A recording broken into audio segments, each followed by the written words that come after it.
ನಮಸ್ತೆ ಸ್ನೇಹಿತರೆ, welcome back to ಸಮೃದ್ಧಿ ಜೀವನ ಚಾನೆಲ್.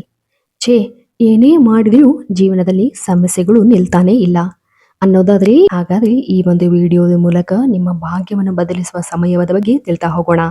ಹಾಗೂ ದೇವರು ನಿಮ್ಮ ಜೊತೆ ಮಾತನಾಡುವ ಕಾಲದ ಬಗ್ಗೆ ಹೇಳ್ತಾ ಹೋಗ್ತೀವಿ. ಹೌದು ಸ್ನೇಹಿತರೆ, 1 ಗಂಟೆ ಇಡೀ ಜೀವನದ ದಿಕ್ಕು ಬದಲಾಯಿಸುವಂತಹ ಶಕ್ತಿ ಇರುವಂತಹ ಸಮಯ. ಹೌದು, ಅದುವೇ ಬ್ರಹ್ಮ ಮುಹೂರ್ತ.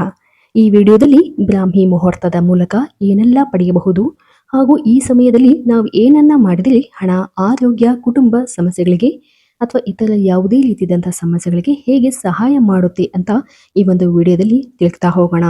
ಆದರೆ ಅದಕ್ಕೂ ಮೊದಲು ಈ ಒಂದು ವಿಡಿಯೋದ ಕೊನೆಯ ಭಾಗದಲ್ಲಿ ಒಂದು ಸಣ್ಣ ಅಭ್ಯಾಸವಿದೆ ಅಥವಾ ಒಂದು ಸಣ್ಣ ಪರಿಹಾರವಿದೆ.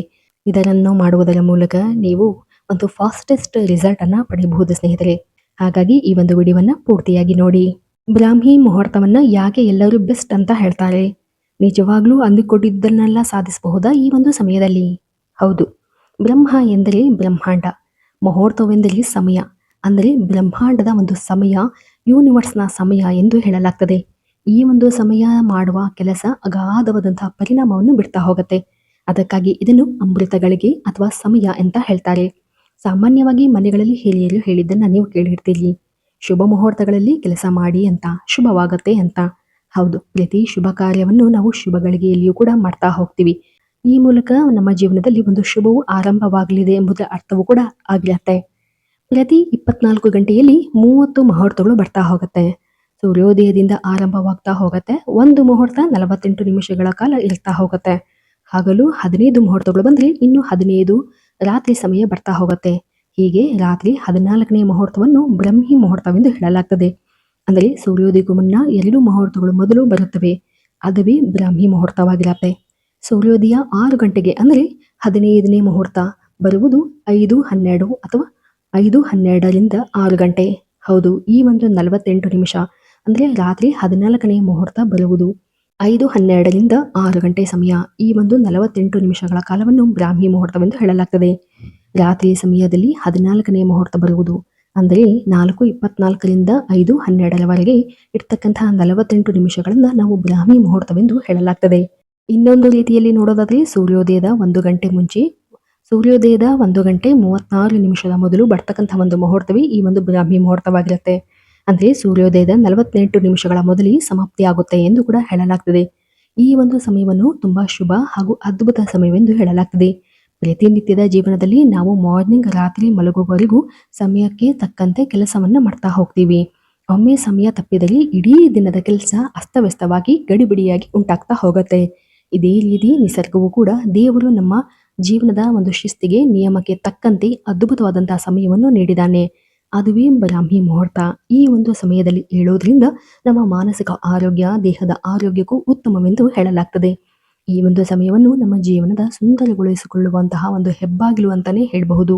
ಯಾಕೆಂದರೆ ಶಾಸ್ತ್ರದ ಪ್ರಕಾರ 3ರಿಂದ 4 ಅದ್ಭುತವಾದಂತಹ ಮನೋಹರವಾದಂತಹ ಕಾಲವೆಂದು ಹೇಳಲಾಗ್ತದೆ. ಈ ಒಂದು ಸಮಯದಲ್ಲಿ ದೇವತೆಗಳು ಮತ್ತು ಪಿತೃಗಳು ಖುದ್ದಾಗಿ ಬಂದು ನಮ್ಮ ಜೀವನವನ್ನು ಅಥವಾ ಕಷ್ಟಗಳನ್ನು ಕಳೆಯಲು ಸಹಕರಿಸುತ್ತಾರೆ ಎಂದು ಹೇಳಲಾಗ್ತದೆ. ಅಷ್ಟೇ ಅಲ್ಲದೆ ಭಗವಂತ ವಿಷ್ಣುದೇವನು, ಕೃಷ್ಣನು ನಮಗೆ ಮಂಗಳವನ್ನು ಉಂಟು ಮಾಡಲು ಈ ಒಂದು ಸಮಯದಲ್ಲಿ ಸಂಚರಿಸುತ್ತಾರೆ ಎಂದು ಹೇಳಲಾಗ್ತದೆ. ಈ ಒಂದು ಸಮಯದಲ್ಲಿ ಸತ್ವಗುಣದ ಅಂಶ ಹೆಚ್ಚಾಗಿರುತ್ತದೆ.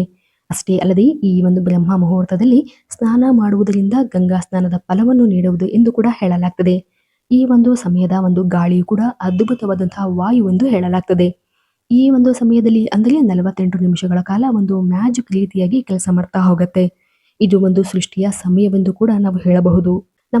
ನಮ್ಮ ಒಂದು ಪುಣ್ಯದ ಕಾಲವನ್ನು, ಒಂದು ಲಕ್ಕಿಯ ಟೈಮ್ ಅನ್ನು ನಾವು ಸೃಷ್ಟಿಸಿಕೊಳ್ಳಬಹುದು ಈ ಒಂದು ಸಮಯದಲ್ಲಿ. ಸೈಂಟಿಫಿಕ್ ಆಗಿಯೂ ಕೂಡ ಇದನ್ನು ಸಾಬೀತುಪಡಿಸಲಾಗಿದೆ. ಈ ಒಂದು ಸಮಯದಲ್ಲಿ ಎಚ್ಚರಗೊಳ್ಳೋದ್ರಿಂದ ನಮ್ಮ ಜೀವನದಲ್ಲಿ ಒಂದು ಉತ್ತಮವಾದಂತಹ ಬದಲಾವಣೆಯನ್ನ ನಾವು ಕಾಣಬಹುದು. ನಿಮಗೆ ಶುಭ ಶಕ್ತಿಯು ನಿಮ್ಮ ಬಳಿ ಬರ್ತಾ ಹೋಗುತ್ತೆ ಎಂಬ ಫೀಲಿಂಗ್ ಕೂಡ ನಿಮಗೆ ಆಗ್ತಾ ಹೋಗುತ್ತೆ.